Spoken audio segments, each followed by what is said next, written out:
on that, can we take a decision about our investment in this thing? Because see, in the past 5 years, whatever the technology which has come up, it was not there earlier 5 years. So that will also be a. So for reason we are doing fundamental now, we are reading a lot of reports earlier. Yes. Technical, we will use to buy the stocks only or to sell the stocks. मतलब क्या होगा, हमने अपना overall research किया, then we find कि ये stock we can buy.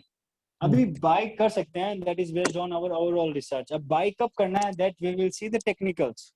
मान लो मुझे बलरामपुर चीनी अच्छा लगा स्टॉक, अब मुझे buy करना है, तो based on my research stock is good, सब कुछ अच्छा है, लेकिन technicals बोल रहे हैं कि अभी इसको buy नहीं करना, अभी रुक जाओ. अच्छा, okay. Getting so it? But that technicals which you have seen now, see, because that Balram Chinibles, it has not given a consolidation stage yet. Yeah. So based on that, we have stopped.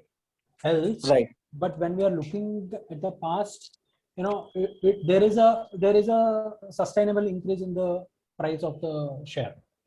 Right. Yeah. So what I'm trying to say here is, I should concentrate only on the consolidation stage where it is now going through, or should I be concentrating on the past performance of the share? नहीं, देखो, हमें जब long term के लिए bye करना हो ना, तो देखो मैंने पहले भी यही बोला कि जब हम स्टॉक को बाय करना चाहेंगे ना, we should buy it at support level. So support can be formed around consolidation level. Yes. और जब भी मान लो अभी हमने स्टॉक लिया, वी टारगेटेड कि वी वांट 25% रिटर्न, ठीक है, सो 25% रिटर्न अपना ऑब्जेक्टिव, वी गॉट दैट. अब now we want to sell this stock. अभी हमें सेल कब करना है? Again we will go to the technicals, we will cell it at resistance level. Yes. Clear it? Yes. बस उतना ही है. हम लोग क्या करेंगे लॉन्ग टर्म ऑब्जेक्टिव के लिए, we will do lot of research. जो हम लोगों ने डिस्कस किया, उस रिसर्च के बेसिस पे we will find stock. Okay, based on that stock we will do technicals. Technical के बेसिस पे सपोज हमें स्टॉक बाय करना है, तो we will do the technical. अब टेक्निकल कह सकता है कि आप आज बाय करो, या फिर 10-15 दिन रुको, या फिर महीना 1.5 महीना रुको. सपोज अच्छा खासा हमें स्टॉक लगा बलरामपुर चीनी, हम अभी जाके outrightly we can't buy it, no, क्योंकि डाउन साइड रिस्क बहुत है उसमें. कंपनी कितनी अच्छी हो, फंडामेंटल कितनी अच्छी हो, लेकिन डाउन साइड रिस्क बहुत है ना उसमें अभी भी, टेक्निकल के बेसिस पे. So better we buy the stock at support level. बस टेक्निकल को हम उसी एंगल से देखेंगे. और जब हम सेल करने जाएंगे स्टॉक को, अपना ऑब्जेक्टिव मीट हो गया, 30% के जितना भी हम लोगों ने टारगेट सेट किया, उतना आते ही हम लोग देखेंगे कि स्टॉक किस लेवल पे अभी, यहाँ से भी ऊपर जा सकता है क्या, क्योंकि स्टॉक को मतलब जब अप ट्रेंड में होगा तो वहां पे भी कंसोलिडेशन फ्रेम होगा. So we can sell it at that level so that we can minimize our cost and maximize our return. Okay? Yeah. Any other chart? एक और चार्ट देखते हैं फाइनल किसी और कंपनी का. Himanshu, any other company? PVR. PVR. Okay.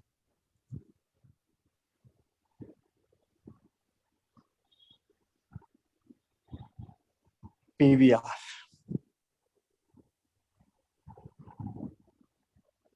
देखो, I am holding worth rupees 3 lakh share in this company. Disclaimer दे दूं मैं पहले ही.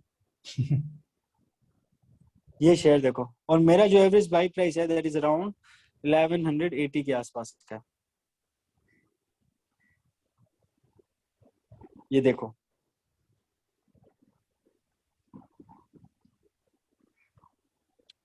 And let me put it week chart. तो वीक चार्ट में हाँ, अभी देखो क्या करना चाहिए पीवीआर में.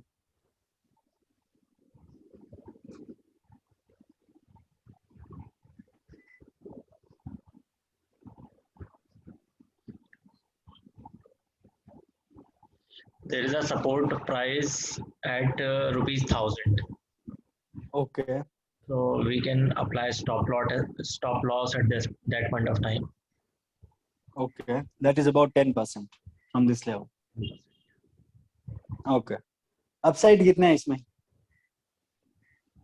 Upside in my view can be up to 1400. 1400. Immediate upside is 1200. Immediate 12, then 14, then 16, then 2000. Correct. Okay. Got it. So Got it. ultimately, the stock can go up to 2000 level. Okay. Is it clear? ये price टूटना क्यों start हुआ? That was due to COVID. Entire entertainment industry got like मतलब सब कुछ उसका टूट गया. तब उस टाइम उसका जो प्राइस था, that was a normal at that level. That can be a normal at that level, but due to this COVID and all these things, price fall drastically and it formed a support at 800 level. अभी 800 से बढ़ के गया, लेकिन वापस 800 पे आया नहीं. 1000 के आसपास आया, 1000 से वापस चला गया. So 800 is the ultimate support. मतलब कि अगर मैंने लॉन्ग टर्म के लिए स्टॉक को बाय किया ना, तो 800 से पहले तो मैं बेचूंगा ही नहीं इसको. हो सकता है 1000 से 800 भी आ जाए, लेकिन 800 टूट गया ना विद ह्यूज वॉल्यूम, तब मैं इसको बेचूंगा. आई एम कंसीडरिंग 25-30% तो डाउनसाइड आएगा ही आएगा. हो सकता है व्हाट मतलब this can be worst case scenario, जब स्टॉक प्राइस यहाँ से फिर 25-30% टूट जाए. बट अपसाइड देखो इसका कितना है. मतलब I can see 2000 level, 1800 level, जो कि कोविड से पहले था स्टॉक का. I will buy this stock at 1100. Stop loss would be Yes. 1000. But the company Yes. is not earning anything. Do you think the company can survive for a longer period of time? Because there are fixed Yeah. costs this company needs to incur. No, PVR, they are trying, like they have recently raised capital. Okay, so to maintain their expense and all these things. So that way they are doing, and PVR is one of the solid company in the entertainment industry in India. And उनका business cash and carry business है. मतलब ठीक है, fixed cost उन्होंने काफी कम किया. For the timing होगा, मतलब जो hotels वगैरह है वो same scene है. Hotels में भी कौन जाता है? कोई नहीं जाता ना.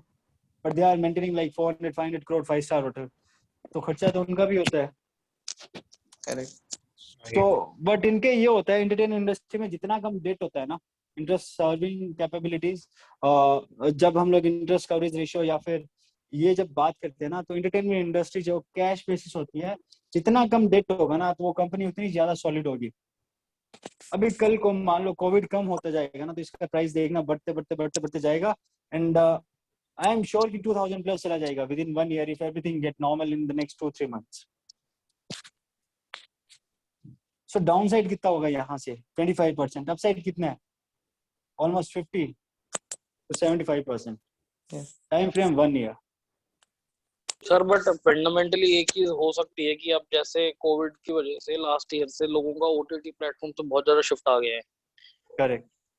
एंड मोस्टली जो भी मूवीज आ रही है तो काफी सारी तो आ ही जाती है, अगर जिसका प्रीमियम सब्सक्रिप्शन है, जैसे नेटफ्लिक्स का या अमेजोन प्राइम का या किसी का भी, तो उसकी वजह से फंडामेंटली स्टॉक को थोड़ा सा रिस्क नहीं है अपसाइड में.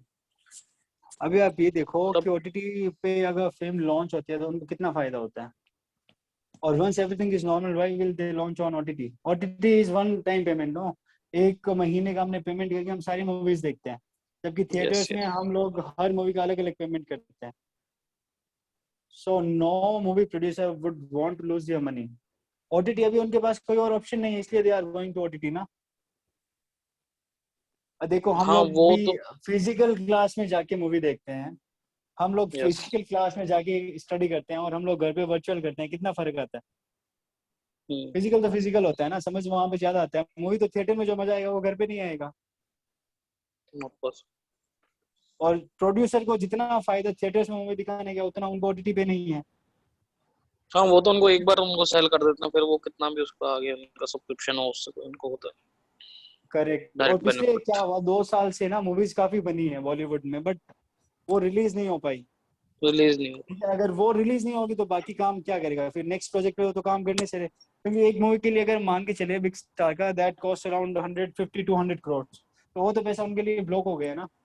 अगर ओटीटी पे रिलीज भी कर दिया ना, एटलीस्ट उनका पैसा तो निकल गया वहां से. They can work on another project. तो उनको वो भी जरूरी है, क्योंकि देखो जब भी हम बिजनेस भी स्टार्ट करते हैं, there is piling of inventory. पहले तो वो होता है ना कि इस इन्वेंट्री को क्लियर करें, तब जाके हम नया स्टॉक बनाएंगे. अभी वो है कि चलो ओटीटी के थ्रू इन्वेंट्री तो क्लियर करो. हाँ, वो इन्वेंट्री तो क्लियर कर दो, ताकि जो मूवीज जितनी हम रिलीज कर पाए उतनी रिलीज कर दो. बाकी जब थिएटर्स खुलेंगे तब देखेंगे. ठीक है, ये स्टॉक का प्राइस भी देख लो. ओके, सो आई थिंक इतना क्लियर हो गया, सपोर्ट, रेजिस्टेंस, ब्रेकआउट, ब्रेकडाउन। अभी ब्रेकडाउन क्या होता है? ब्रेकआउट तो आपको पता चल गया है, जब रेजिस्टेंस को तोड़ते हैं। Breakdown is opposite of breakout, जब सपोर्ट को तोड़ता है विथ हैवी वॉल्यूम्स। अभी देखो सपोर्ट के इसमें क्या तोड़ा, 1800 पे इसका पहले रेजिस्टेंस था पीवीआर का। देखो पहले 1800 पे जाता था, फिर वहां से 1800 पे जब भी जाता था तो वहां से टूट के ये 1400 पे आया। Hello, Right. Correct. Yes yes ठीक है। तो अर्लियर लेवल पे हम देखें तो 1800 was acting as a crucial resistance and 1400 was that time support. तो 1400 से वापस बढ़ के 1800 पे गया, फिर उस लेवल के आसपास रहा, थोड़ा बहुत नीचे ऊपर रहा, फिर 1800 को ब्रेक आउट करके ये लोग गए 2200 लेवल पे। बट वहां से देखो जब भी ब्रेकआउट आता है ना, जो 1800 का क्रूशियल पहले रेजिस्टेंस था that will act as a support. जब भी ब्रेकआउट आता है, देखो जब भी ब्रेकआउट आएगा तो जो रेजिस्टेंस का लेवल है that will be converted into support level. अब यहाँ पे देखो इस स्टॉक का 22,000 के बाद जो सीधा सपोर्ट आता है दैट इज एट 1800 लेवल। लेकिन 1800 पे देखो इसने कितना बड़ा रेड कैंडल बनाया है, उसने अपने सपोर्ट को अच्छे तरीके से तोड़ दिया। So that is called breakdown. उसके बाद फिर से तोड़ा, इतना बड़ा रेड कैंडल बनाया, फिर जाके जो सीधा सपोर्ट लिया दैट वाज एट 800 लेवल। सो जो ब्रेक डाउन का फेज हो गया ना दैट इज लाइक ये वाला फेज हो गया, ये वाला जो मतलब कि इसमें शार्प सेलिंग आ 20 के जाती है बाद बहुत ज्यादा। शार्प सेलिंग आ जाती है, राइट। तो जब ब्रेक डाउन आता है ना तब हमें स्टॉक को, मतलब स्टॉक को जब भी बाय करना है तो you should be very sure कि स्टॉक को हमें तभी बाय करना है जब ये अपने सपोर्ट लेवल के आसपास हो। मतलब 2, 5, 7% ऊपर नीचे चलता है लेकिन ये उस लेवल पे होना चाहिए। ऐसा नहीं हो कि हम लोग बाय करें इसके रेजिस्टेंस लेवल पे। रीजन बैंक की कंपनी अच्छी है, तो कंपनी अच्छी है तो इसका मतलब ये नहीं कि हम किसी भी प्राइस पे उठा लेंगे। कंपनी अच्छी हो शुड, प्लस प्राइस अच्छा हो जिस पे हम खरीद रहे हैं, तब जाके हम वो शेयर खरीदेंगे। कंपनी अच्छी plus stock at resistance level, we will not buy that stock. Clear? Yes Okay. Any doubt? Any doubt?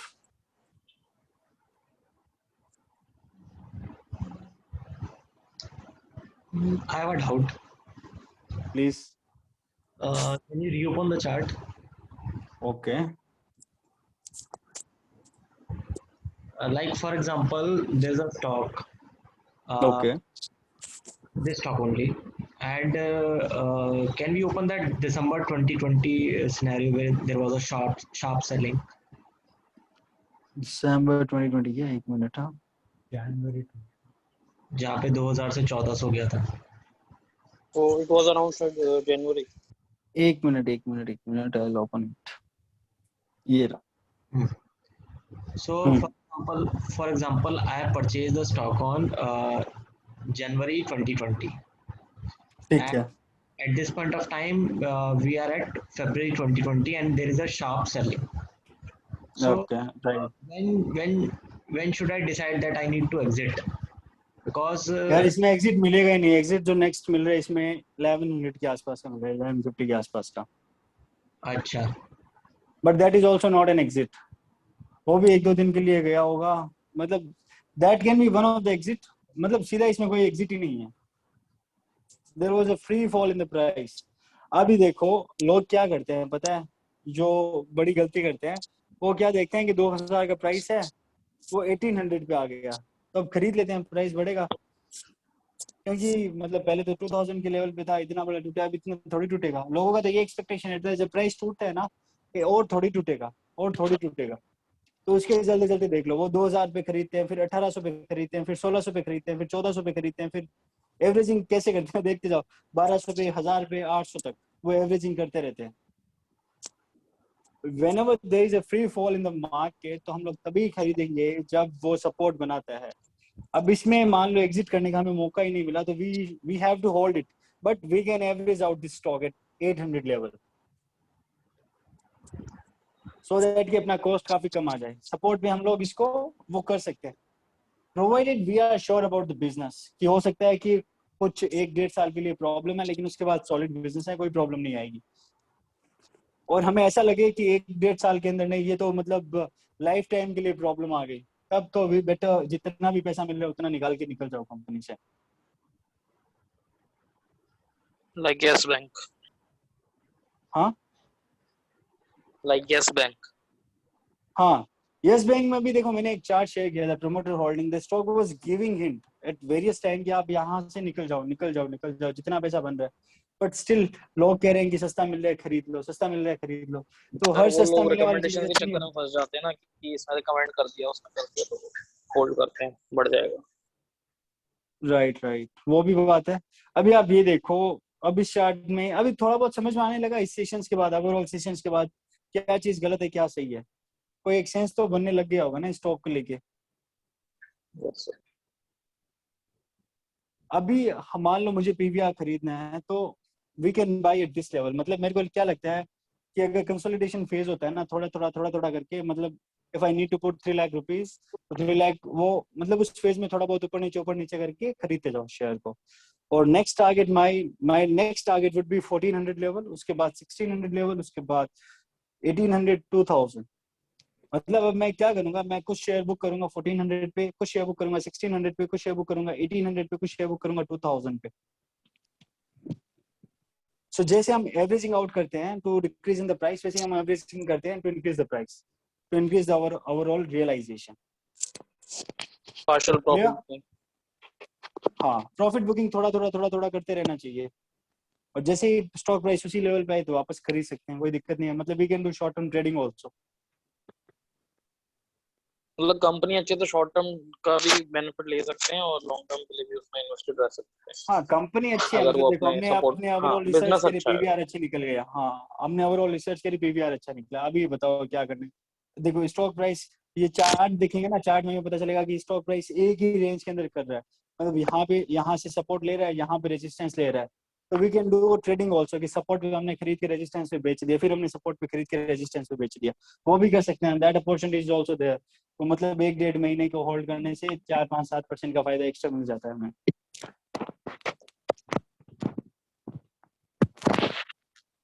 Clear? Yes. कुछ और भी डाउट है चार्ट को लेके?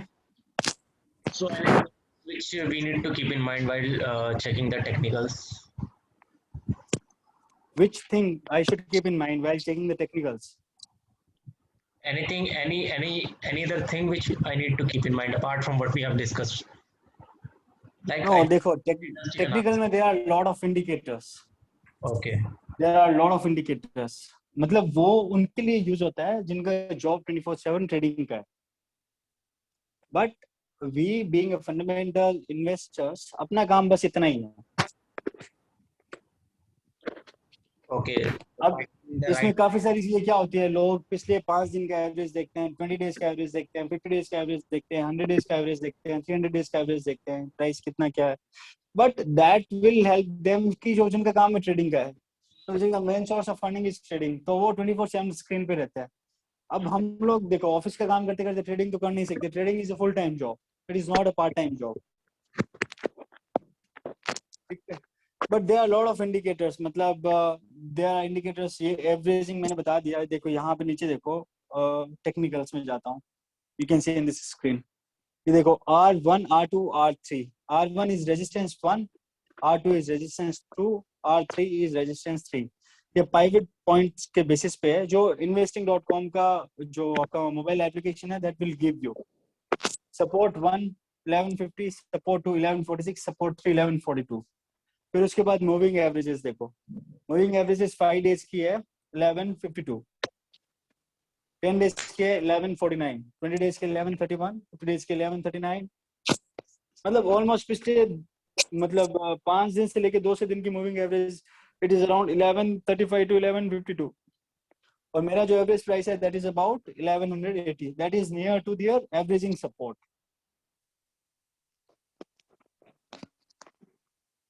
ठीक है, उसके बाद जो टेक्निकल इंडिकेटर है that is RSI, stochastic, MACD, ATR, ADX। ये सारी मतलब वो चीजें होती है जो कि डेली ट्रेडिंग करने वाले के लिए यूजफुल है। विलियम साहब, sir I have a question.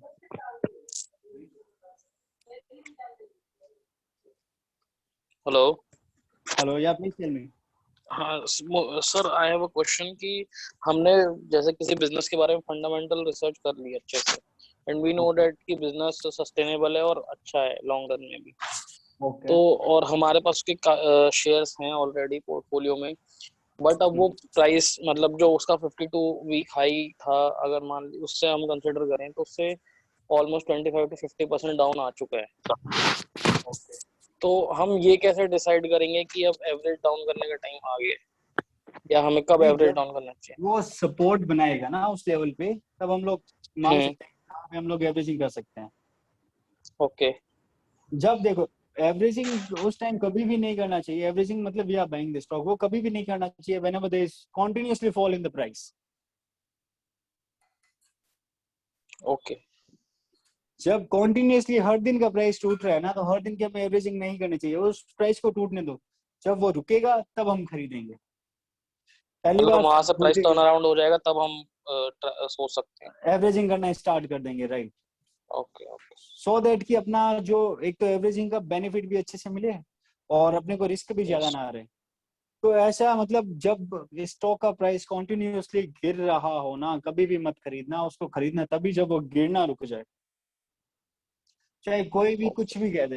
एक बार उसको रुकने दो, किस लेवल पे रुकता है उस लेवल पे हम देखेंगे। एक दो दिन देखेंगे कि वो उस लेवल को मेंटेन करता है या फिर उस लेवल को भी तोड़ता जा रहा है।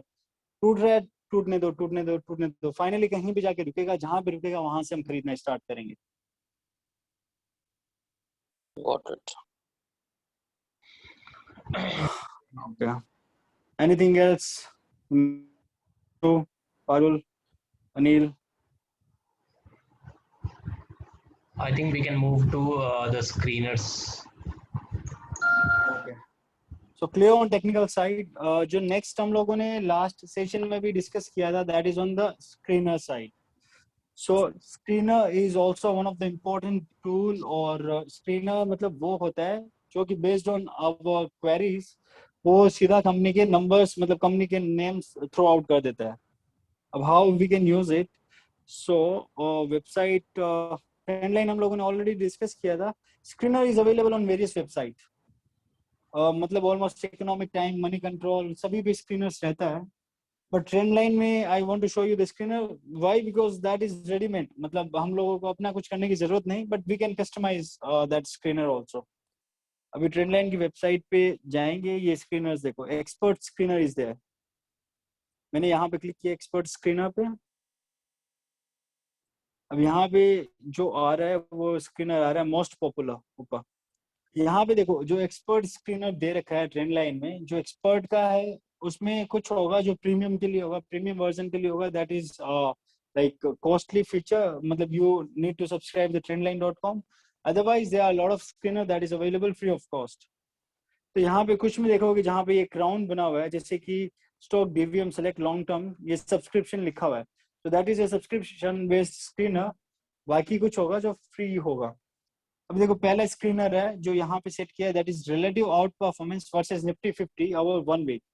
मतलब इन द लास्ट 1 वीक जो कि पिछला हफ्ता गया है, उसमें कौन सी कंपनीज के स्टॉक है जिसने निफ्टी को आउट परफॉर्म किया है, मतलब जिनका जो बड़ा है प्राइस इंक्रीज है, that is better than the Nifty. So when I click on this,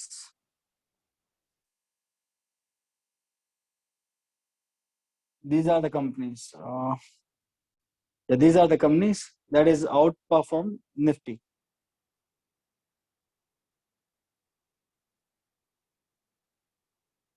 ठीक है, ये सब टेक्निकल इंडिकेटर्स के तौर पे है जो हम लोगों को फंडामेंटली इतना हेल्प नहीं करेगा। अब जो हम लोगों को टेक्निकल इंडिकेटर्स चाहिए वो देखो, इसमें ये पी रेशियो बेसिस पे हो गया, वैल्यूएशन बेसिस पे हो गया, stocks in PE, sell zone, profit making companies with high ROCE and low PE. चलो, ये एक स्क्रीनर है, profit making companies with high return on capital employed and low PE. So हम लोग जब भी हम लोगों ने जब सेकंड सेशन में बात करी थी and also we discuss in the third session, तब हम लोगों ने कहा था कि जब भी हम कोई कंपनी को पीए कंपैरिजन करेंगे ना, तो we will go with the company with high return and with low PE. PE means price to equity, price to EPS. So low valuation, higher return. So when we click on this, they are 157 stock जहां पे ROC अच्छा है and P कम है। ये देखो इसकी query का मतलब क्या हो गया, P is less than 15 times and ROC पिछले 3 साल का average that is more than 15%। अब ये कुछ कंपनी है, Aurobindo pharma, Muthoot finance, Hindustan petroleum, Petronet LNG, जिनका करंट पी देखो, अरबिंदो फार्मा का पी आ रहा है 11 टाइम्स, मुथूट का आ रहा है 13.5, हिंदुस्तान पेट्रोलियम का 5 टाइम्स, पेट्रोनेट एलएनजी का 13.6। सो ये जो हमने क्वेरीज इसमें डाली थी दैट वाज कि P should be less than 15 and ROC should be 3 year का average should be more than 15 times. तो ये स्क्रीनर पे जब भी हम डालेंगे ना तो that will throw out the companies with the queries that we have input there. अभी देखो हम लोग यहाँ पे अपना खुद का स्क्रीनर कैसे बना सकते हैं, माई स्क्रीनर्स। Okay, login. हम देखो कि हमें क्वेरी क्या चाहिए, सपोज हमें कौन सी कंपनी चाहिए, क्रिएटेड अपडेटेड, जो भी है मोबाइल पे, अच्छा ठीक है। अभी देखो हमें एक स्क्रीनर बनाना है, तो यू टेल मी कि मुझे कौन कौन सी कंपनी चाहिए। Suppose if I ask Himanshu, Himanshu आप कौन सी कंपनीज में इन्वेस्ट करना चाहते हो? तो Himanshu what would be your answer, which company you would like to put money? High growth, maybe more than 50% over the past 6 months. 50% of what? 50% of their previous price. नहीं सी हिमांशु, ये ना वो अलग इंडिकेटर हो गया, ये हम लोग मतलब उसमें जाके सिंपली चेक कर सकते हैं। 50% is not a query. Query मतलब ये होता है कि हमें वो कंपनीज उठानी है जिनका पी रेशियो मान लो 5 से कम है, 10 से कम है, और आरओसी उसका 30% 40% है, एबिटा मार्जिन जिनका 15% है। In that case, market price is less than book value. Okay, so we can mention current price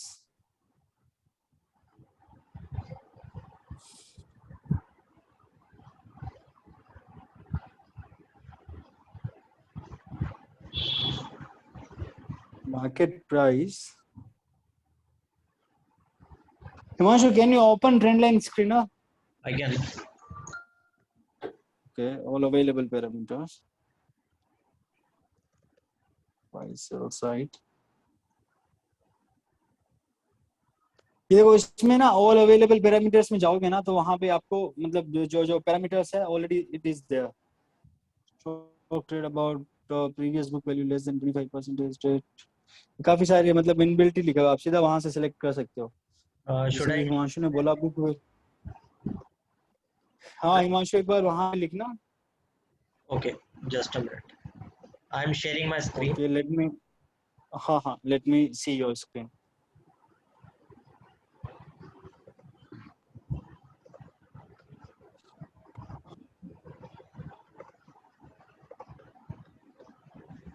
Is it visible? Yeah it is. So what I need to do? यहाँ पे जो chart है ना side में, right hand side में सबसे ऊपर chart type का पैटर्न है, नहीं इसके नीचे, जस्ट नीचे, हाँ ये यहाँ पे क्लिक करो। ओके, अब यहाँ पे डालो करंट प्राइस। This one. या करंट प्राइस लेस देन वाला सिंबल डालना, बुक वैल्यू।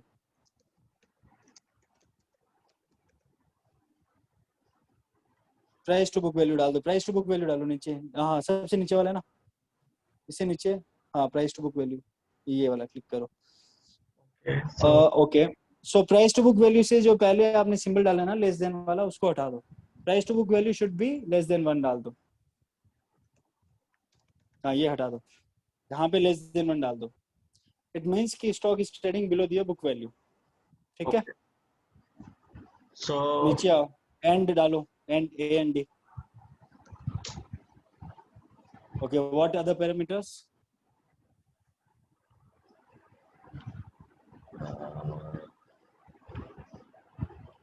आरओसी डाल देते हैं 25% से ज्यादा, एनुअल आरओसी परसेंटेज, या मोर देन 25%, मोर देन 25 डाल दो। एंड डाल दो और क्या करें? Cash in hand greater than market value. Cash more than market cap, I don't think, एक बार डाल के देखो ये आ रहा है क्या, इसमें इनबिल्ट है क्या?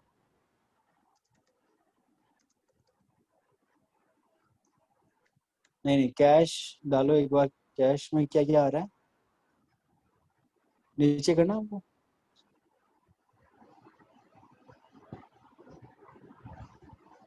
नहीं आएगा, इसमें नहीं आएगा। सो हम लोग यहाँ पे कह सकते हैं कैश की जगह हम लोग डाल सकते हैं कि total debt to equity should be 0 या फिर लेस देन 1 या फिर 0.01 डाल सकते हैं या फिर इक्वल्स टू 0 डाल दो debt to equity. This one. और नीचे total debt to total equity, हाँ करो। कितना चाहिए आपको डेट कंपनी की बैलेंस शीट में? Less than 1. लेस देन 1 या फिर लेस देन 0.5 डाल दो।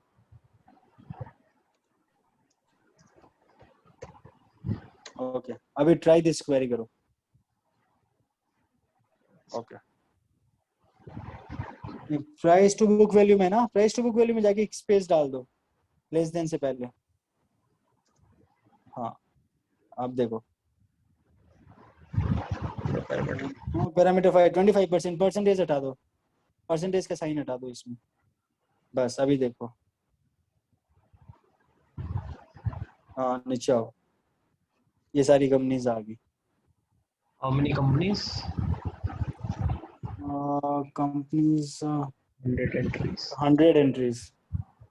ये सारी वो कंपनीज है जिनका price to book value is less than 1, total debt to equity is 0.5 times से कम, आरओसी इज मोर देन 25%। देखो कितना इजी हो गया आपका काम।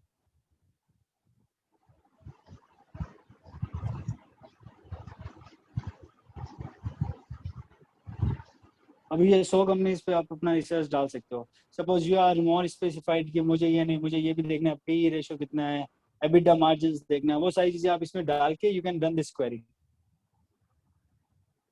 अब जैसे एक बार ऊपर चलो वापस से उसी क्वेरी साइड में, हाँ यहाँ पे एंड डालो, एंड मतलब एबिटा डाल दो, EBITDA,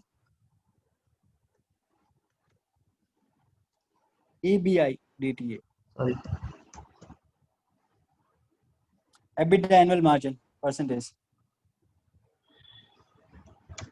नहीं This one. हाँ ये वाला, हाँ तो मतलब हम लोग उस धंधे में इन्वेस्ट करेंगे जहाँ पे एटलीस्ट 20% का मार्जिन हो, मोर देन 20।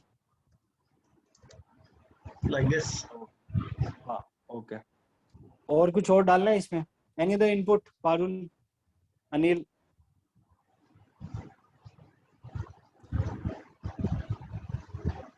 अब इसमें ये है कि आपको किस कंपनी में इन्वेस्ट करना है, आप वो सारी इसमें क्वेरीज डालो और ये वो सारी कंपनीज डाल देगा which set out your parameters for investments.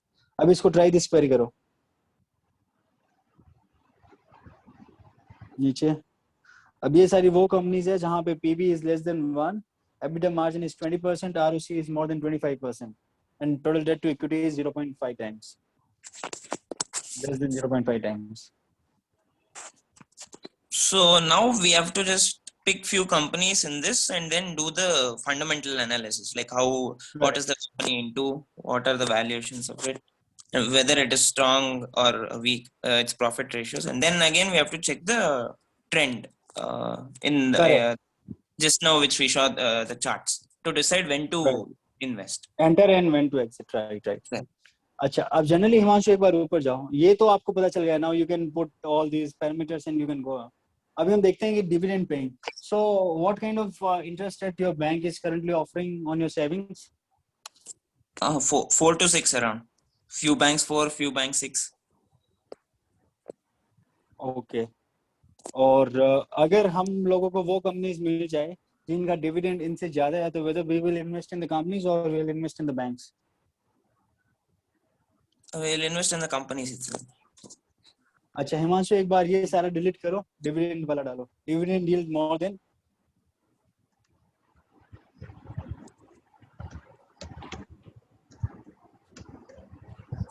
Dividend yield 1 year, okay 1 year, should be more than what? More than 6. More than 6 डाल दो. 8 डाल दो. 8 डाल दो. Okay. Run this query करो. Next step 2 देखना. यहाँ पे क्लिक करना. नहीं, बैक करो. Step 1. एंड करके देंगे. 2 conditions set. Try this query.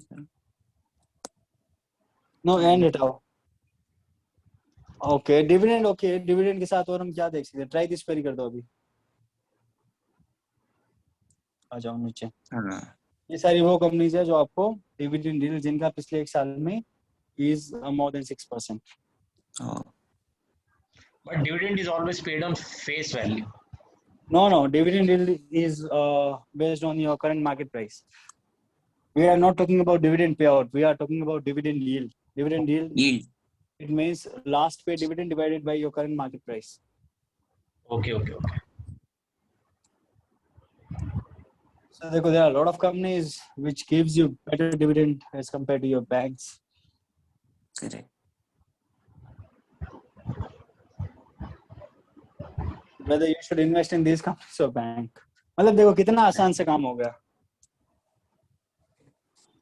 True. अभी और क्या ट्राई करना है बताओ मेरे को. That is like वो है ब्रह्मास्त्र है ये स्टॉक मार्केट का. बस आपको ये बताना चाहिए कि आपको क्वेरीज क्या डालनी है. ये चीजें निकाल के देगा अपने आप. So basically, what we have learned in previous classes, we just need to brush it up those things and learn how to apply in the stock market. Right. So now to decide the parameters which we have to type in these queries. Yeah. So for each industries we'll have certain set of standard PE ratio. For each industry Correct. there will be dividend yield ratio. So how to get to know about that? Let's say I'm looking at the IT sector, software sector industries. So what is the general PE ratio? How will I get to know that? देखो उसके लिए आपको क्या करना पड़ेगा. उस company को इसमें डालो. एक बार जाना हिमांशु कोई भी कंपनी बताओ. For example Infosys. इन्फोसिस डाल दो. एक बार सर्च करना स्टॉक.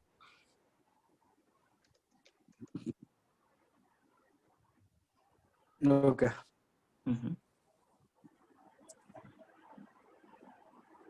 ओके इसमें आओ. फंडामेंटल्स में आना. इन्फोसिस के नीचे. ओके अब पीए ग्रुप में जाओ. Bus stop it. हाँ पीए group.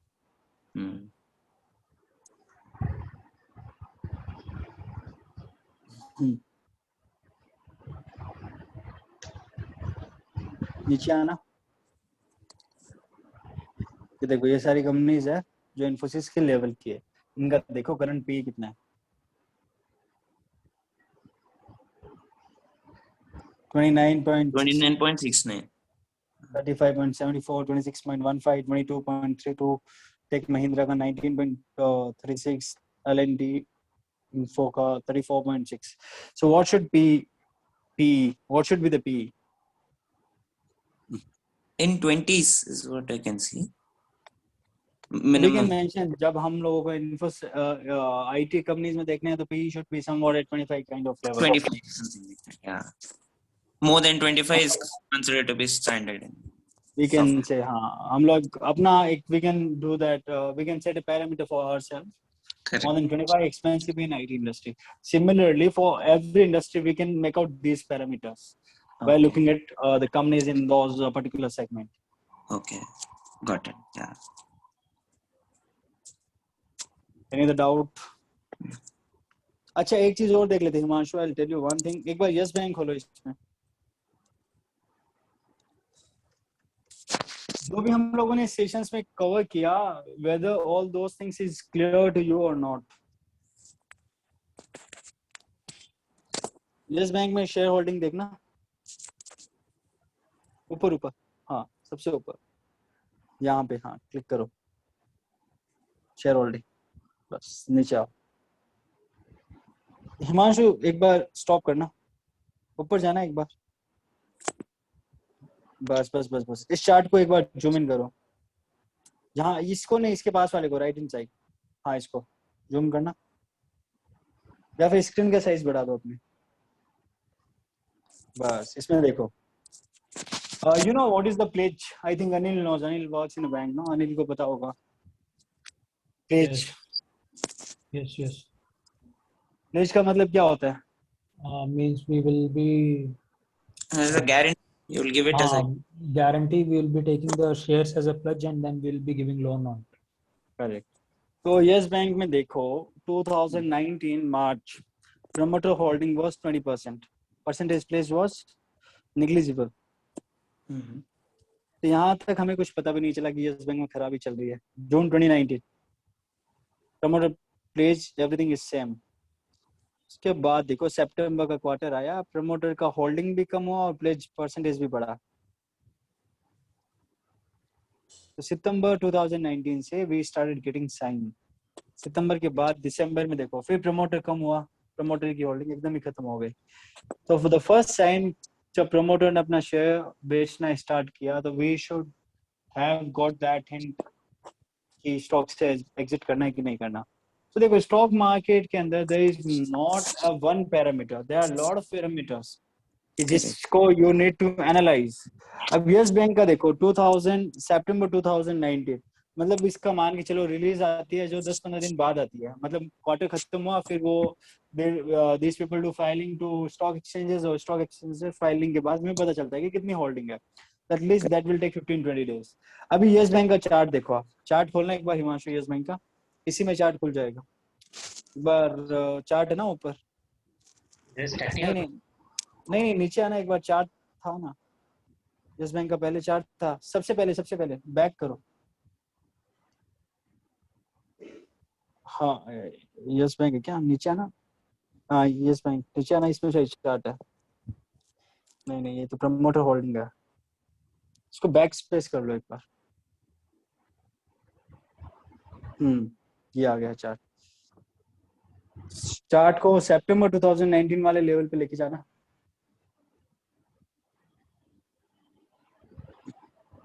It will be 2-year chart या 5-year chart. September 2019 must be.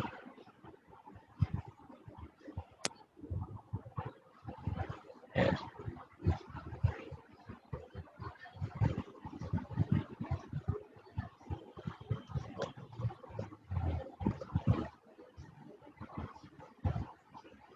Is it fine?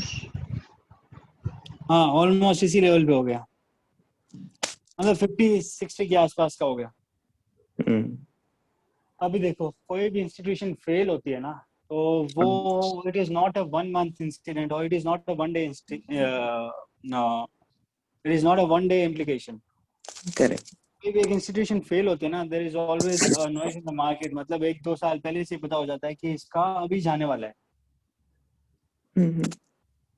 Yes Bank का ऑलरेडी मतलब इट स्टार्टेड यस इधर यस बैंक और IL&FS or whatever, there was like a lot of corporate disaster in the last 2-3 years. Correct.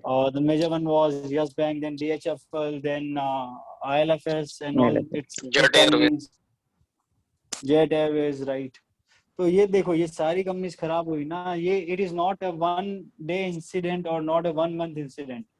Correct. Those people who are following the news continuously, who are following the annual reports, who are following the news publications related to these companies, उनको 1-2 साल पहले से ही sense हो गया कि there is something wrong.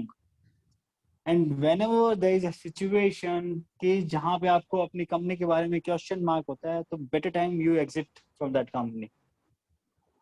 मतलब उसी company में पैसा लगाना चाहिए when you are sure about that company. जहाँ पे भी थोड़ी बहुत भी गड़बड़ लगे ना तो मत करो। That is how you can provide surety to your investments. जो ड्यू डिलिजेंस बोलते हैं ना, बैंकर्स हो गया या फिर कोई भी दोस्त who work in the finance industry, due diligence का मतलब यही होता है कि आपको अपनी कंपनी के बारे में पता होना चाहिए। फिर लास्ट में ऐसा नहीं होना चाहिए कि हमने सारी रिसर्च कर ली फिर पता चला कि उसका मैनेजमेंट ही फॉल्टी है। So you should do the thorough research on a company. मतलब गूगल में जाके उस कंपनी के बारे में आप नेगेटिव रिमार्क्स चेक कर सकते हो। मतलब आजकल तो इतने एडवांस लेवल के सर्च फीचर्स है गूगल में, या फिर कोई भी वेबसाइट्स पे जाके you can follow, you can read up. मतलब किसी भी कंपनी में हो ना, इन्फोसिस का अगर आपको इन्वेस्ट करना है तो नॉट ओनली इन्फोसिस, टीसीएस की एनुअल रिपोर्ट पढ़ो, क्योंकि एक आदमी की गलती वो नहीं बता के उसके कॉम्पिटिटर ज्यादा बताते हैं कि what is the flaws in that company. Correct. So that is how you can be a diligent investor. Mm-hmm. Or also better if you can establish some contacts in the company you are investing. उनसे बहुत अच्छे से पता चल जाता है। Correct. Because we guys are professional, मतलब अपने लिए contact establish करना इतना मुश्किल नहीं होता जितना कि काम लोगों के लिए होता है। We can establish a contact and we can get like हाँ दोस्त बना के हफ्ते महीने 1.5-2 महीने में एक बार बात कर लो, भाई क्या चल रहा है तेरी कंपनी में। That is how we can get some extra inputs which other people don't know, might not know.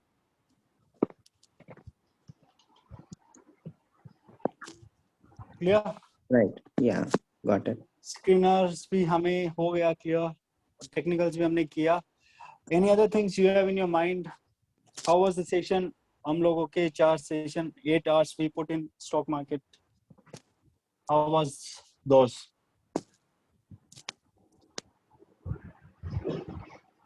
Any feedback?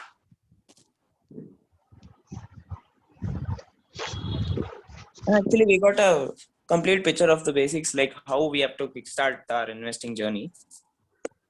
Right. So all the parameters